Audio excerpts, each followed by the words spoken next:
The fire came first, orange light, bleeding up a mountainside sparks, eating through a door older than anyone left alive to remember it. A key, heavy rusted, older than the hand shaking around it. Somewhere in this story, a tower rises where no tower should exist, stone fused to steel across, bent sideways by 90 years of wind, standing over a family's silence, like a wound the mountain never let heal. Wide over the ridge, pines blur past a bus window, climbing into cloud. Closer now, gravel under boots, 5 miles of nothing, a road that simply stops. Closer still, a door with no handle, only a keyhole, and somewhere behind it, smoke already curling toward the rain. A man in an overcoat, far too clean for this mountain, steps out of a car that shouldn't be here. He is smiling. He has done this before. He was 18 years old when he inherited a key to a hole in the ground. No, that was someone else's story, someone else's grandson. This one belongs to a young woman named Marlo Whitfield, and it starts the way so many stories do with rain. The rain found her first, before the letter, before the lawyer's office, with its smell of dust and dead money. Before any of it, the rain found her cold and relentless, hammering down on a ridge in northern Oregon where no road reached anymore. Marlo Whitfield stood at the base of something that should not exist. It rose out of the mountainside like a wound the earth had never healed. Stone at the bottom, old stone, gray and pitted, stacked in a shape that looked like a lighthouse built by someone who had never seen the ocean. And above that, steel, rusted steel arches twisted into shapes like church windows. A cross bent sideways at the top, groaning every time the wind pushed through it. 27 meters of impossible. She didn't know that number yet. She would learn it later from a man in town who'd say it the way people say things they've repeated too many times to still believe. Right now, she only knew this, that her hands were shaking, that the key in her palm was heavier than any key had a right to be, and that somewhere behind her, a voice she'd trusted her whole short life had told her to be careful. Some histories, he'd said, are better left buried. She looked up at the tower and thought too late for that now. But we need to go back, because this moment, soaked, shaking, 18 years old, and standing at the edge of her whole family's silence, didn't start on this ridge. It started in a room that smelled like paper going quietly extinct. The lawyer's office was the kind of quiet that costs money. Marlo sat in a leather chair too big for her, in a donation bin dress too small for the occasion, and she thought about how strange it was. That grief had a waiting room. That inheritance came with an appointment time, the same way a dentist visit did, the same forced pleasantness at the front desk, the same magazines nobody read stacked on a side table like a joke. Nobody found funny. Her social worker had called it a formality. Carol always called things formalities. She'd said it about the group home placement 3 years ago. She'd said it about the court date that made Marlo officially no one's responsibility but her own. Carol had a talent for making the largest moments of a person's life sound like paperwork, and Marlo had never decided whether that was a mercy or a cruelty.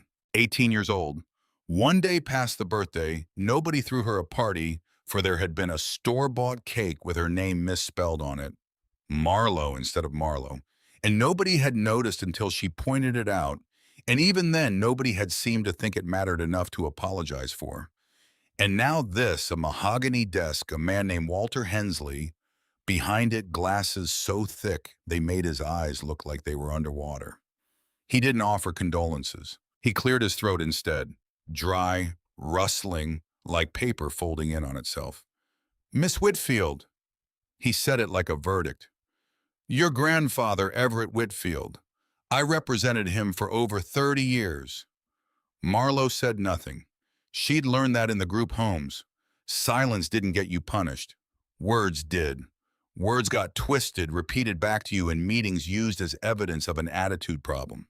Silence was safer. Silence was armor she'd built one bad conversation at a time. His will is uncomplicated. Hensley opened a folder so thin it seemed insulting. After debts, after creditors, of which there were many, the remaining estate comes to $1,100. He let the number sit there, ugly, small. She felt nothing, because feeling something would have required knowing the man. And she hadn't. Not since she was 7 years old and he put her in a car with a stranger and never called again. 11 years of silence. And now $1,100 to close it out. Fair, she thought, about what I'm worth to him. There is one other item. Hensley's voice didn't change. That was the strange part. He reached into a drawer like he was pulling out something ordinary. A pen, a napkin. Instead, an envelope. Yellowed. Sealed with wax, the old kind, the kind that looks like a wound gone hard. Her name on the front. Spidery handwriting. Unfamiliar, and yet some small animal part of her recognized the shape of the letters, even if her conscious mind didn't. Marlowe Whitfield.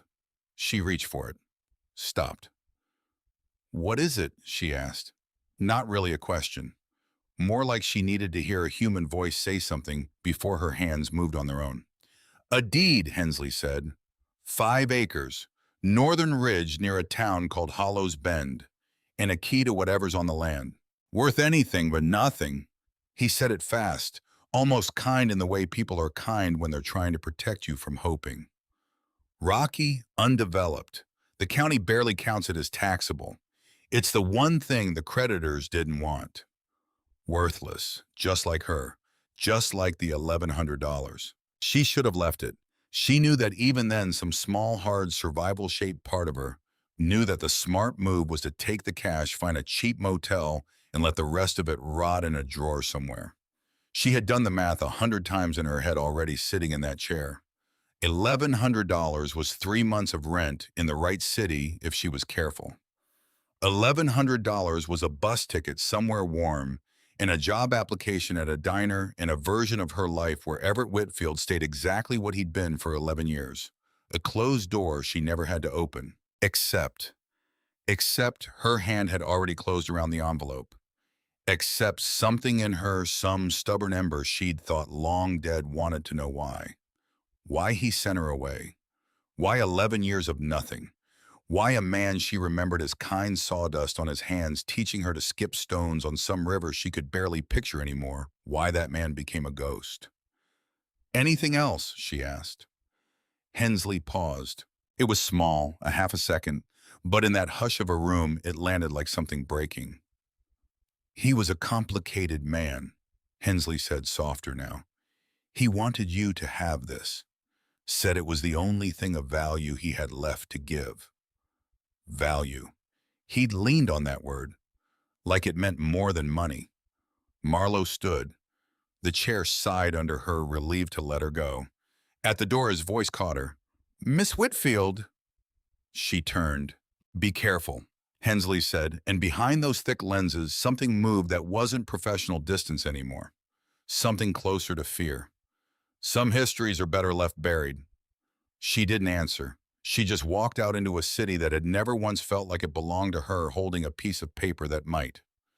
The bus ride north took 14 hours. 14 hours to watch the city dissolve into suburbs. Suburbs fray into farmland. Farmland give way slowly, reluctantly to forests so dense it looked like the world had simply stopped trying to be tamed. She had $1,100 minus a bus ticket sitting in a new bank account she'd opened that morning with a teller who looked at her like she was too young to be doing this alone, which she was and also wasn't, because the state had decided the day before that she was old enough now, whether she felt it or not. She had a burner phone Carol had pressed into her hand at the last second, muttering something about staying safe, about calling if anything felt wrong, about how she wished there was more Carol could do, which Marlowe understood to mean there wasn't. And she had the envelope. She opened it somewhere around hour 6, the drone of the engine underneath her like a held breath. Inside, an iron key, heavy pitted with rust, the kind of object that felt like it remembered things. And a map. Hand-drawn. Old parchment, soft at the folds like it had been opened 1,000 times by someone who never once used it. A red circle. An X, and beneath it, in that same spidery hand. The door is on the north face of the ridge. The key fits only one lock. Trust what you find. Burn the rest. She read it 4 times. Because that's not an inheritance. That's a scavenger hunt built by a man who'd had decades to write a normal letter and chose instead to leave her a riddle. Who does that? Who leaves a child alone for 11 years and then from the grave expects her to go looking? And yet she couldn't stop staring at the map, at the coordinates, at the words, trust what you find. Like he already knew she'd doubt everything else about him. The bus climbed in elevation, the windows fogged with cold. Somewhere out there past the trees was a piece of land worth nothing and a lock worth everything. She thought about the man from her childhood. Flannel shirt, calloused hands, a voice that used to hum while he worked some old tune she couldn't name anymore. Just the shape of it, low and steady, the kind of humming that meant a person felt safe enough in their own skin to make a little noise.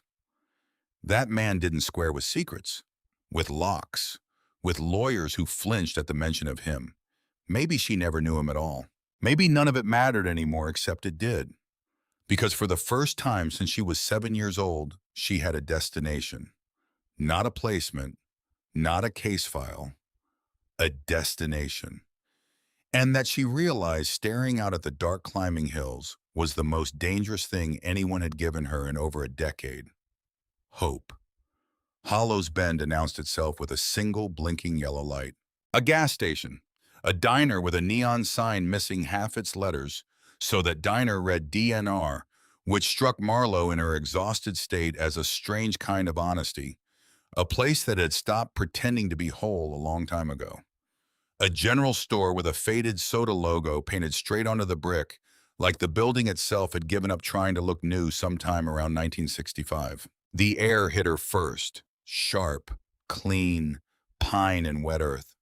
A smell that reached backward into some part of her memory she thought she'd locked shut, and she felt her chest tighten before her mind even caught up to why. Childhood. This was the smell of childhood. She walked into the general store because she needed a flashlight, batteries, water, something that could pass for food. The man behind the counter was old weathered, the kind of tired that comes from decades, not months. Passing through, he asked, ringing her up. Something like that. She hesitated, then because there was no one else to ask, she pulled out the map. I'm looking for a property on the Ridge Road, north side. He went still, not dramatic, not a gasp, just still. The way people go still when a name lands somewhere old. He put on his reading glasses, squinted at the map like it might change if he looked hard enough. That's the old Whitfield land, he said. Her stomach dropped. You know it. Everyone around here knows it. He looked up at her and something behind his eyes shifted, recognition maybe, or just the shape of a question he wasn't sure he should ask. Your kin, granddaughter. The word felt strange in her mouth, foreign, like a costume she hadn't earned the right to wear. He passed, she added when the silence stretched too long. The old man's face softened, just slightly. Sorry to hear it. Everett was a hard man. Kept to himself, something fierce these last years. But fair, always fair. He paused. You know what's out there? No. He looked at her for a long moment, like he was deciding something. You'll see it before you reach the property line, he finally said. Can't miss it. Nobody around here's been able to miss it for 90 years. 90 years. That number would echo in her head the whole walk out. Ridge Road's about 5 miles, he said, pointing. Turns to gravel after 2, dirt after that. Property's at the end where the road just stops. He hesitated at the door as she left. Miss, he said, some folks around here call it the widow's silence. That tower out there. On account of nobody's seen a soul come or go from that ridge in 40 years. Not since Everett stopped letting anyone up there.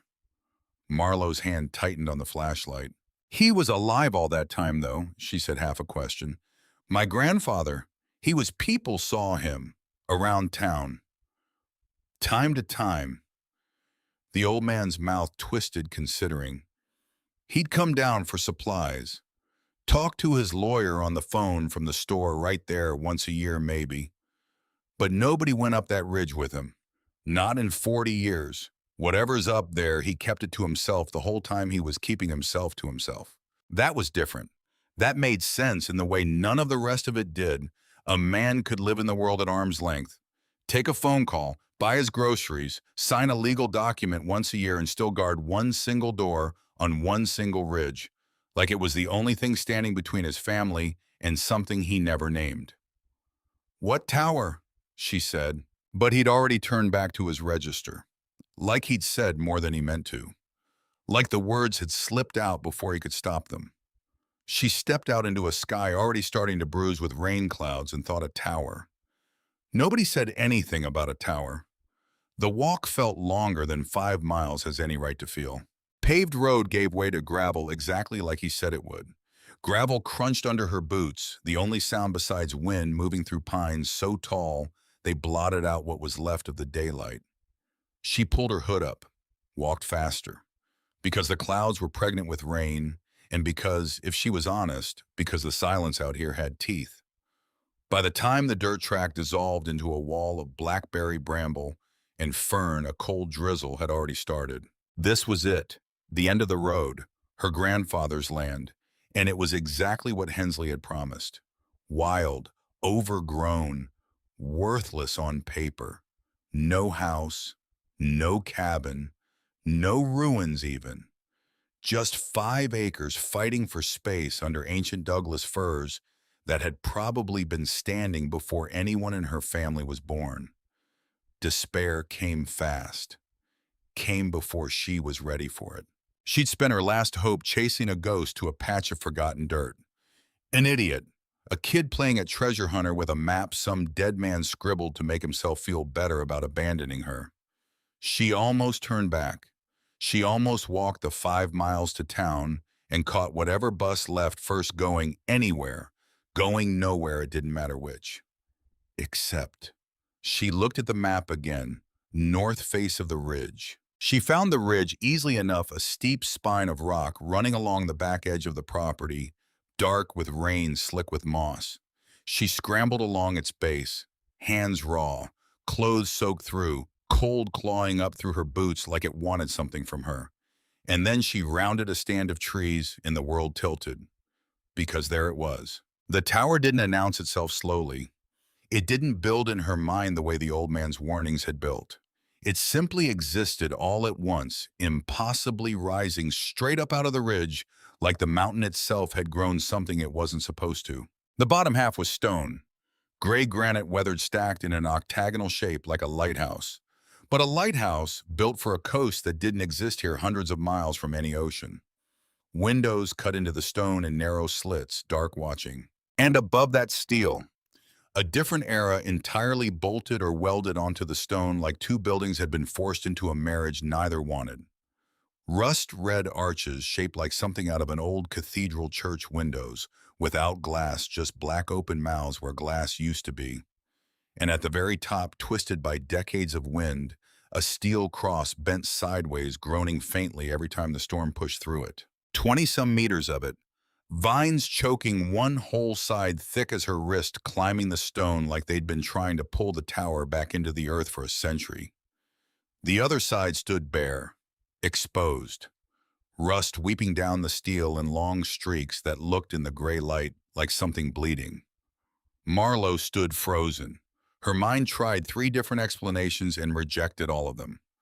A lighthouse, except there was no water for 100 miles. A church, except no congregation would ever have built something this strange, this isolated, this deliberately hidden from any road. A watchtower, then. But for what? Guarding what? Out here in the middle of nowhere on 5 acres nobody wanted. Because none of it made sense. Because the man she remembered built birdhouses, fixed sagging porches, hummed old songs while he worked.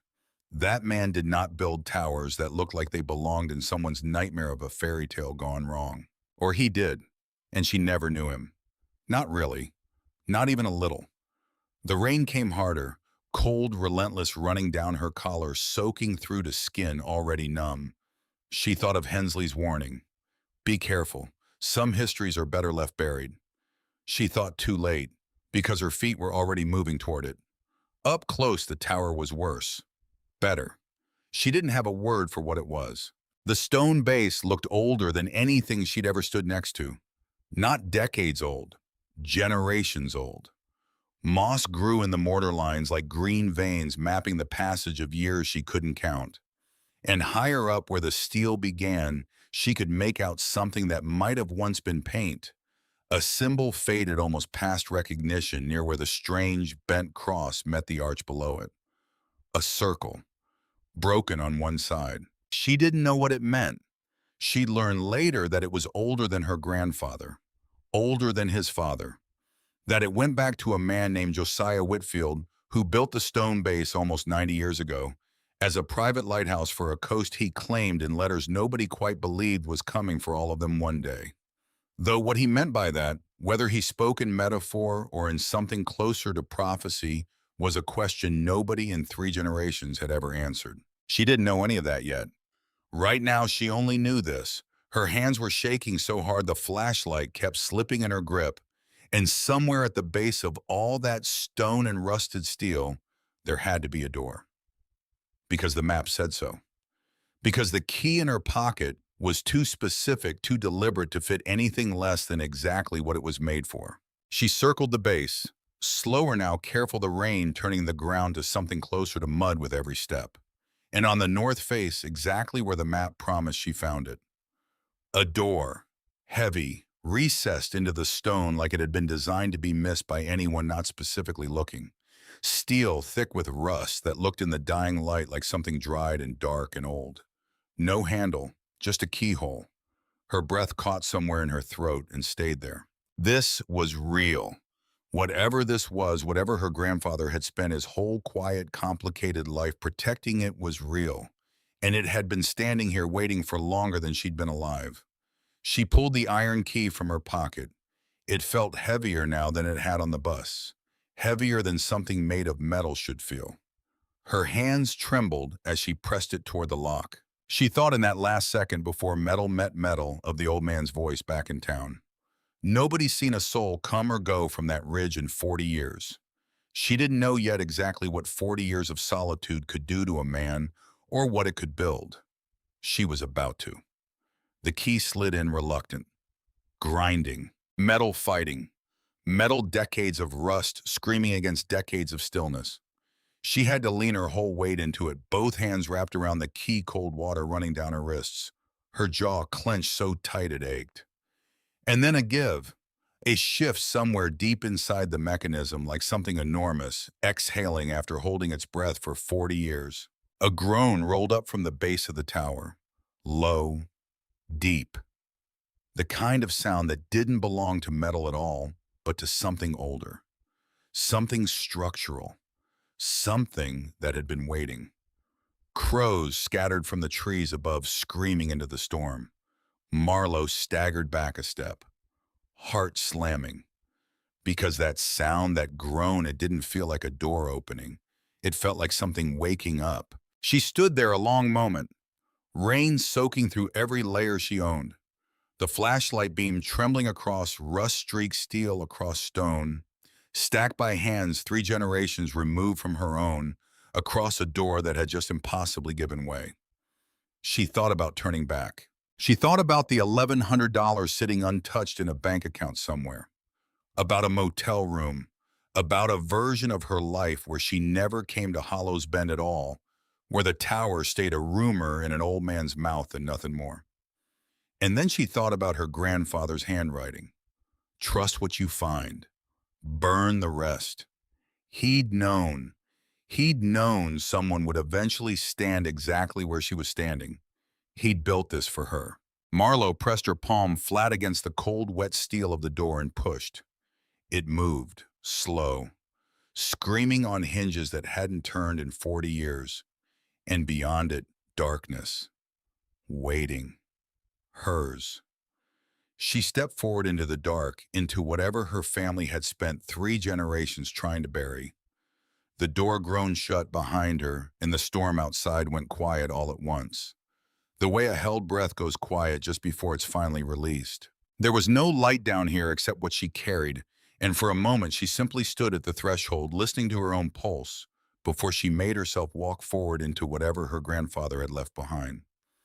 Stone steps descended in front of her, steep, disappearing into black. The air smelled like dust and cold iron, like a place that had been sealed against the world on purpose and had done its job well. "Go back," said some small, exhausted part of her. "Go back down that mountain and don't look at what he built."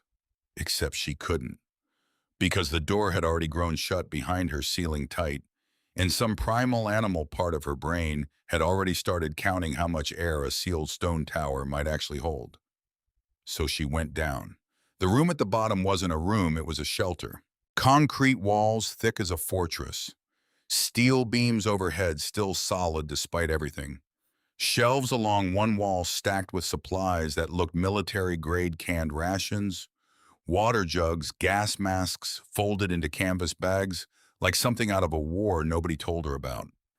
Everything arranged with a precision that felt less like paranoia and more like devotion, the way a person organizes a space they intend to return to for the rest of their life. A cot in the corner, a single wool blanket folded with the kind of precision that only comes from someone who folded it the same way every single day for years.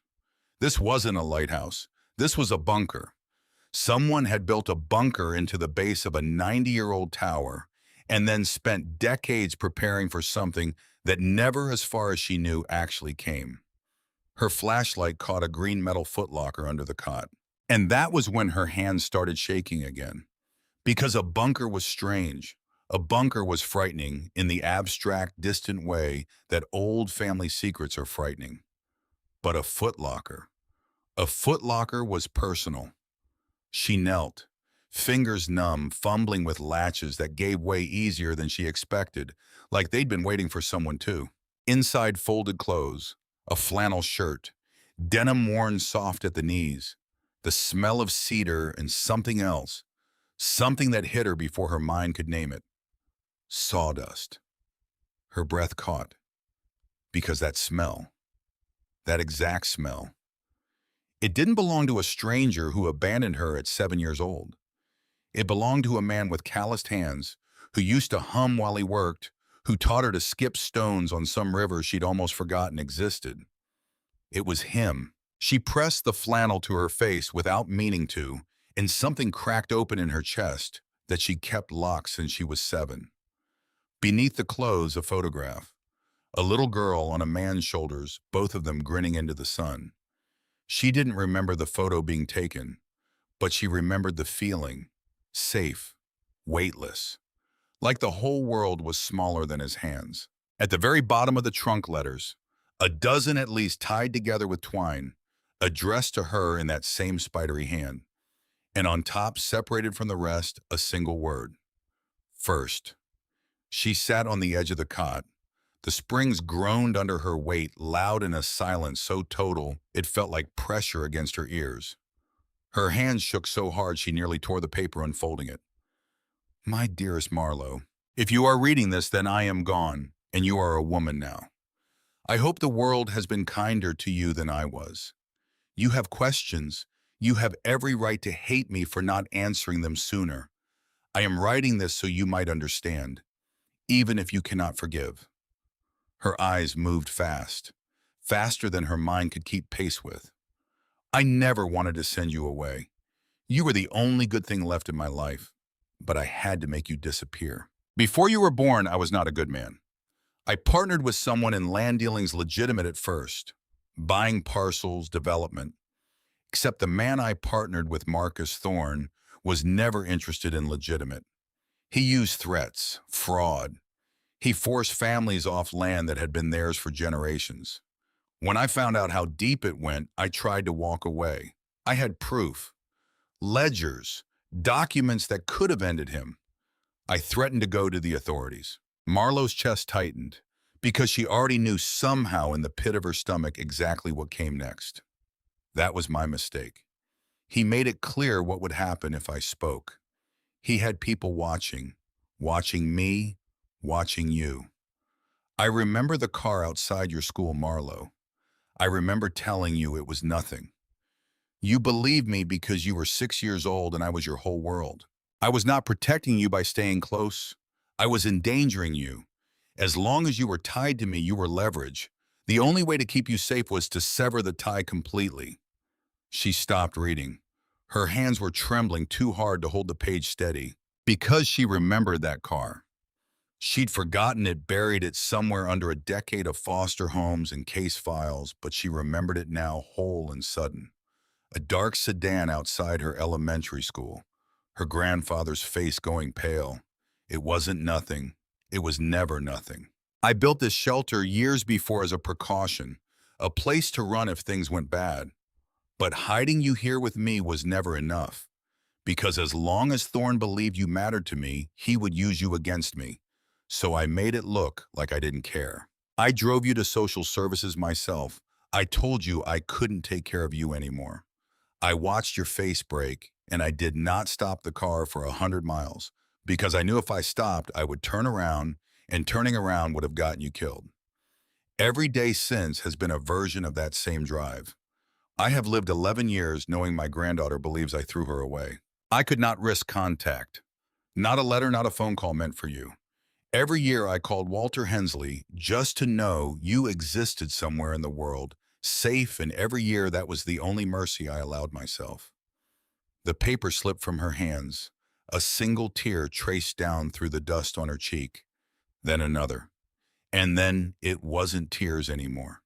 It was sobbing, deep, ugly, tearing sobs that echoed off concrete and steel, the sound of 11 years finally finding somewhere to go. She wasn't abandoned. She was protected in the cruelest, most selfless way a person could choose. She cried for the grandfather she'd hated for over a decade, for the 7-year-old girl who thought her whole world had ended in the back seat of a stranger's car, for every wall she'd built since then, brick by brick, because love had once looked exactly like being left behind. When the storm finally passed, she picked the letter back up, read the last lines with hands that had somehow gone steady. "This tower is yours now. There are supplies here. There is more if you want to look further. But you don't have to. You can take the money and walk away. Start over. Forget Thorne. Forget all of this. That is all I ever wanted for you. To be safe. To be free. Whatever you choose, know that I loved you every single day. Your grandfather, Everett." She sat there a long time in the dark, because the choice he'd laid out was almost too clean, too simple. Walk away and live free, honor his sacrifice by never looking back. Except she couldn't stop thinking about the man who'd taken her childhood and turned her grandfather into a ghost. Thorne, a name that had been nothing an hour ago and now sat in her chest like a stone. And she couldn't stop thinking either about the words further down and the older stone beneath this steel. Because the tower wasn't just his. The old man in town had said 90 years. Everett hadn't built the stone base. He'd only added to it, which meant there was more beneath her than one man's secret. She stood, flashlight sweeping the shelter one more time. And that's when she noticed it, a seam in the concrete floor near the back wall, almost invisible, forming a perfect square, older than the rest of the room. Sealed deliberately like someone wanted it forgotten entirely. She used the iron key to pry at the edge. It gave with a groan of stone against stone, and beneath it narrow steps descending further older, the concrete replaced by roughly cut rock the deeper she went. This wasn't Everett's shelter anymore. This was Josiah's, her great-grandfather, the one who built the lighthouse for a coast that didn't exist. The air down here was different, older. It smelled like something that had been waiting even longer than her grandfather's grief. At the bottom, a single locked chest, and beside it, a framed newspaper clipping so brittle it nearly crumbled at her touch. "Land dispute turns violent," the headline read. A date nearly 40 years before Marlowe was even born. Because history, she realized, standing frozen in that older, colder, dark history, didn't start with her. It didn't start with Everett. It went back generations. And somehow, impossibly, it was still happening. She emerged from the tower hours later, soaked through twice over once. By rain once, by grief carrying a steel box heavier than it had any right to be. The storm had passed. The sky over Hollow's Bend had gone the flat gray of early evening, and for one long moment walking down that ridge with the tower behind her, she let herself believe the worst part was over. She was wrong. Two men were waiting at the base of the trail. Suits, clean out of place against the mud and pine needles like they'd been dropped there from somewhere else entirely. Marlowe stopped walking. Every muscle in her body went taut. Miss Whitfield, the taller one said her name like he already owned it. Mr. Thorne would like a word. Her stomach dropped straight through the forest floor. I don't know a Mr. Thorne. You will. He smiled. It didn't reach anywhere close to his eyes. That's your grandfather's land you're standing on. Mr. Thorne's had an interest in this ridge for a long time. It's not for sale. Everything's for sale. The second man spoke for the first time, voice flat, almost bored. Questions just the price. Marlowe's grip tightened on the strap of her bag, on the box inside it, on everything Everett had died protecting. Tell your Mr. Thorne, she said, and her voice came out steadier than she felt, that I'm not interested. The taller man tilted his head, studying her the way you'd study something you already knew you were going to win. Little late for that, sweetheart. He glanced up the ridge toward the tower, barely visible through the trees. Your grandfather made the same mistake, thought he could just say no and walk away. What happened to him wasn't an accident, was it? The question came out before she could stop it. Silence, just long enough to be its own answer. Have a good evening, Miss Whitfield, the man said instead, and the two of them turned and walked back toward a car she hadn't even noticed idling at the edge of the tree line. She stood there long after they'd gone, rain starting again soft this time, almost gentle. Because that wasn't a threat. Not exactly. It was worse than a threat. It was a preview.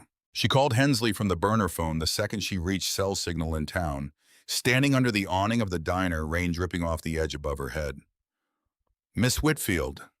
His voice was tight, careful. I take it you found something. I found a lot of somethings. She kept her voice low.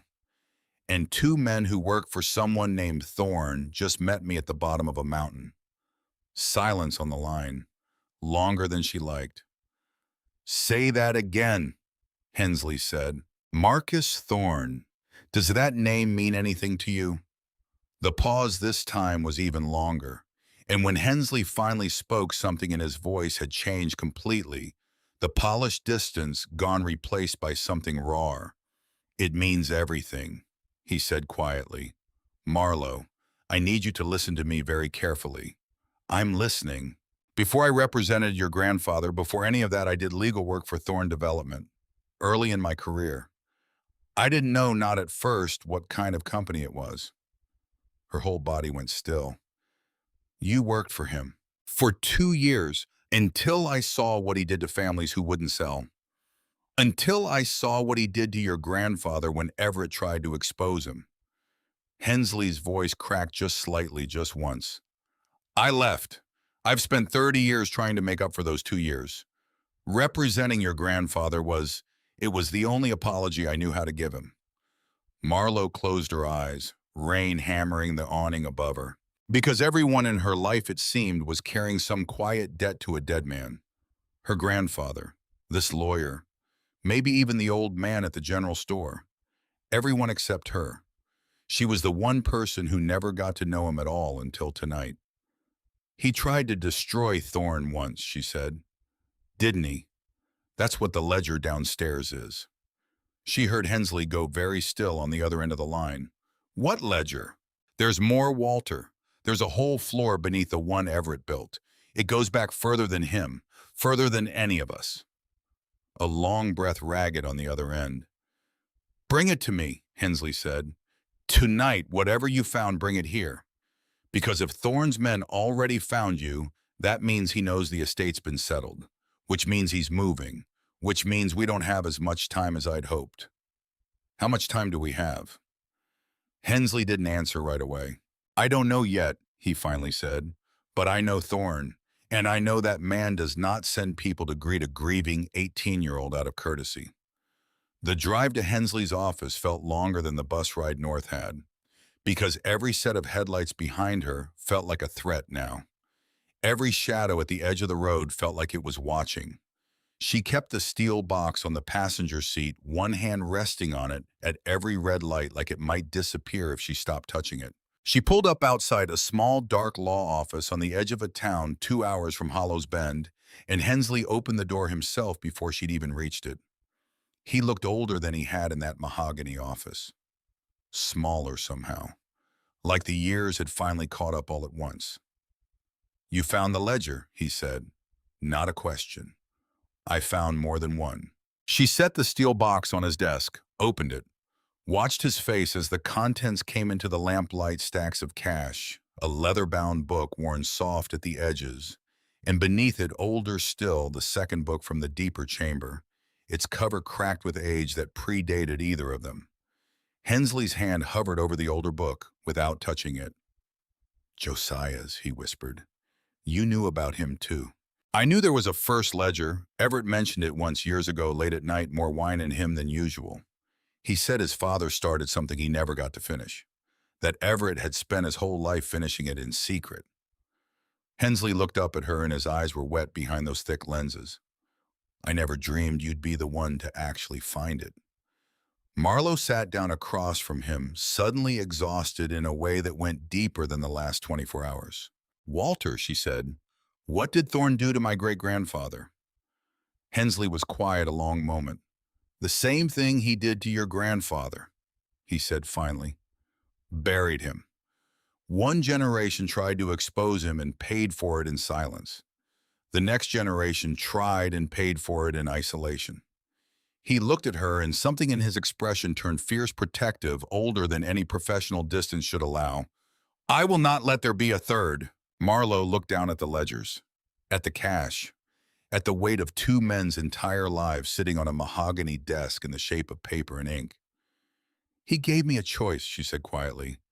"Take the money, disappear, live free. And what are you choosing?"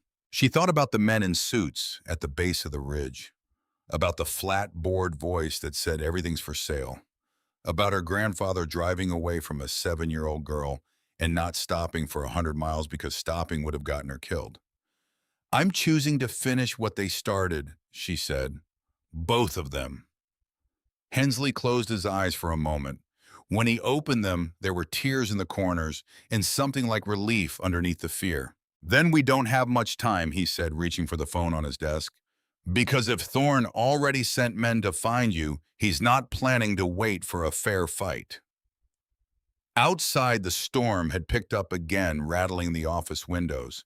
And somewhere out past the dark tree line, in a house Marlowe had never seen and never wanted to, Marcus Thorne was already making his next move. The call came at 2 in the morning. Marlowe was asleep on Hensley's office couch, the ledgers locked in his safe, her hand still curled like it was holding something even in sleep. The phone rang once, twice. Hensley answered before the third ring finished, and something in his voice, sharp, instant awake, pulled her straight up out of whatever thin sleep she'd managed. "Slow down," he said into the receiver. "Say that again."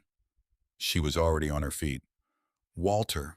He held up a hand, listening, his face going pale in the lamplight, pale in a way that made her chest go tight before he'd said a single word to her.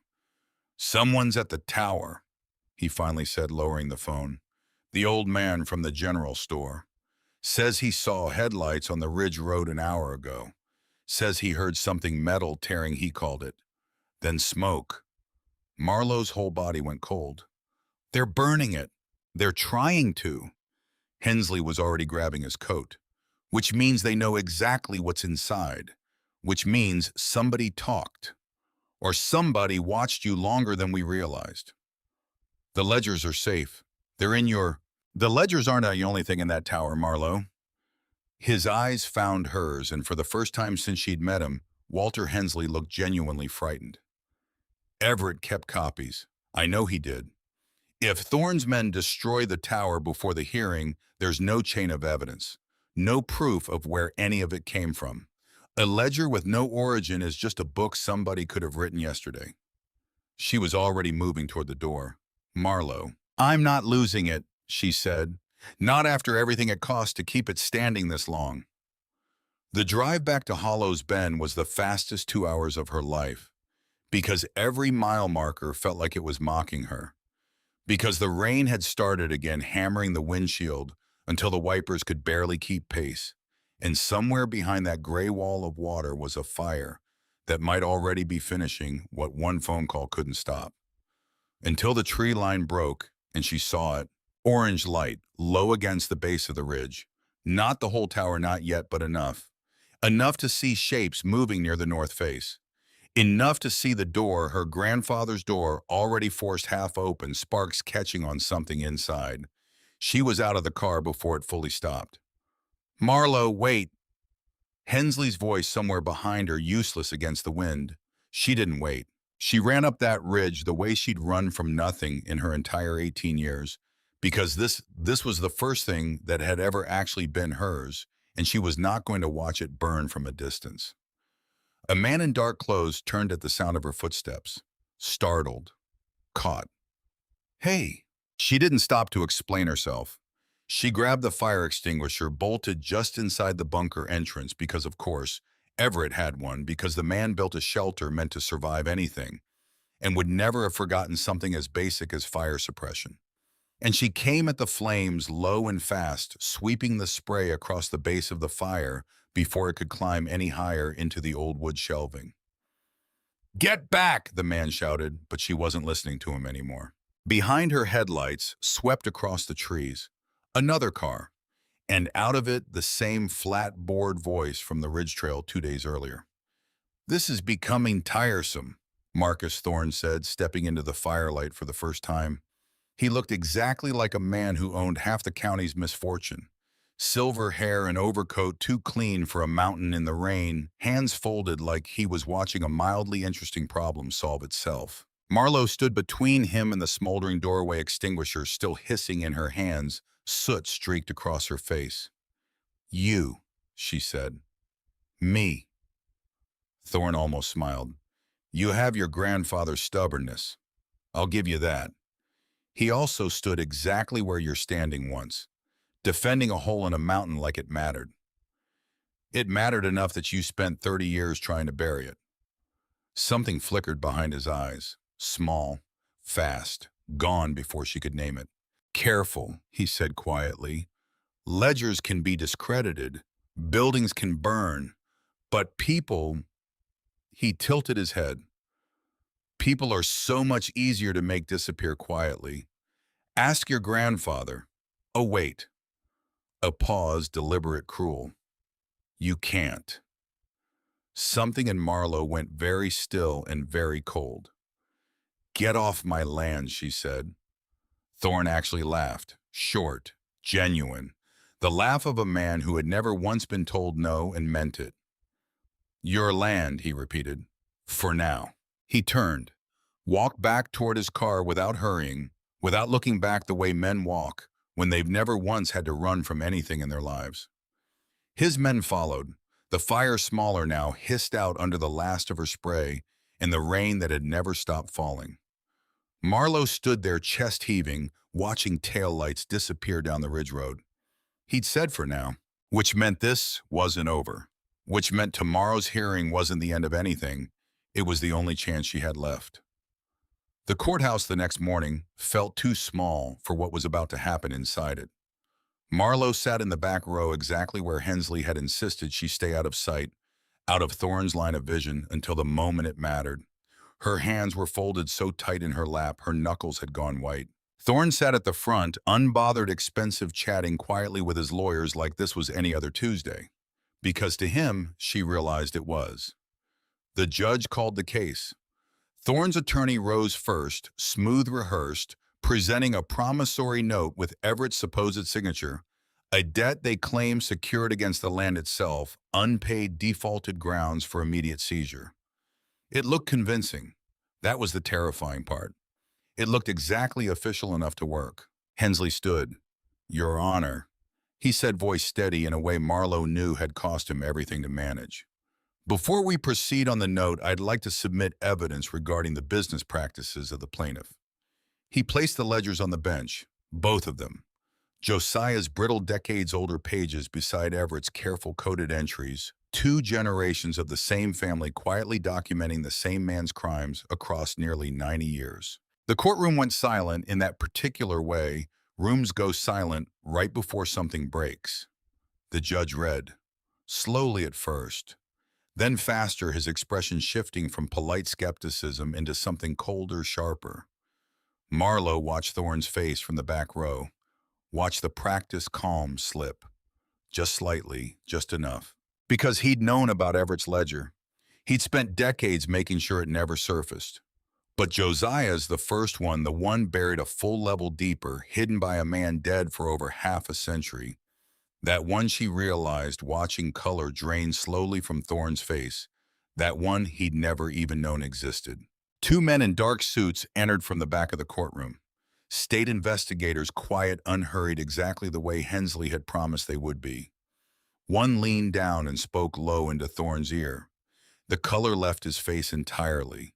No shouting, no scene, just the quiet, methodical unraveling of a man who had built his entire life on nobody ever looking closely enough. They let him out through a side door. His expensive coat suddenly looked like something borrowed, something that had never really fit him at all. The case against the estate was dismissed within the hour. The land and everything standing on it was hers, free and clear. The story unspooled through the local paper over the following weeks, and then the regional one. And then, because these things have a way of growing once the first domino falls beyond that entirely. Thorne Development had spent nearly 40 years quietly forcing families off land across 3 counties. Bribery. Fraud. Threats disguised as generous offers nobody was ever really allowed to refuse. Josiah's ledger, decades old, connected the earliest cases. Everett's connected the rest all the way up to the week before he died. Other families came forward. People who'd sold under pressure they never had proof of until now. People who'd lost land, lost homes, lost decades believing it had simply been bad luck instead of a targeted, deliberate campaign. It was, as one reporter put it, an avalanche nobody saw coming, except it had been coming for 90 years. It just needed someone standing at the bottom of a mountain willing to catch it. Marlowe used part of the money to pay Hensley properly, though he tried more than once to refuse it. Let me do this, she told him the day she finally convinced him to take the check. You spent 30 years apologizing to a dead man. Let this be the last payment on that debt. He didn't argue after that. She went back to Hollows Bend in early spring. Bought an old truck. Cleared brush from the 5 acres slow and steady, letting sunlight reach forest floor that hadn't seen it in years. Found the foundation of a house she barely remembered, and started quietly to imagine building something new on top of what was left of something old. The tower still stood at the edge of the ridge, scorched slightly on one side now, stone and steel, both a little more scarred than before but standing. She didn't hide it anymore. She cleaned out the shelter, aired it top to bottom until the smell of dust and old fear finally gave way to something that just smelled like a room again. She kept the cot, kept the folded blanket, a quiet memorial to a man who'd spent decades alone in the dark, protecting a girl he loved too much to let anyone use against him. And then she did something neither Everett nor Josiah ever could have imagined. She opened the door. Not the steel one on the north face, though. That one too, eventually, but the whole property. She turned the tower into something the families of Hollows Bend had never had before, a place to gather. A small museum inside the old stone base filled with photographs and letters and the names of every family Thorne had ever tried to erase. The old man from the general store came up the newly cleared track one afternoon, a thermos of coffee in hand. Figured you might be thirsty, he said, handing it over. They stood together looking out at the tower against the spring sky. Your great-grandfather built that thing to watch for something that never came, he said quietly. Turns out he was watching for the wrong thing. The danger wasn't ever out there. He nodded toward the horizon. It was already here, just wearing a nice suit. Just Marlowe wrapped both hands around the warm thermos, watching light catch on rusted steel that no longer looked frightening. Just old. Just honest. I know, she said softly. I finally know. She wasn't a ward of the state anymore. Wasn't a case file, a placement, a name on somebody's overloaded caseload. She was Marlowe Whitfield, granddaughter of a man who drove away from a crying 7-year-old and didn't stop for 100 miles because stopping would have gotten her killed. Great-granddaughter of a man who built a lighthouse for a storm nobody else could see coming and was right about it anyway, just 90 years too early to prove it. Her story wasn't abandonment. It never had been. It was sacrifice wearing a disguise so convincing it had taken her 18 years in one impossible tower to finally see through it. Standing there on land that was finally completely hers, Marlowe understood something that she hadn't been able to name. Back in that mahogany office, back when $1,100 in a worthless piece of land felt like the last insult of a man who never loved her. The past isn't always something to escape. Sometimes it's the only foundation solid enough to build anything real on top of. She looked up at the tower one more time, scarred standing hers, and for the first time in longer than she could remember, she felt something that wasn't grief. She felt home.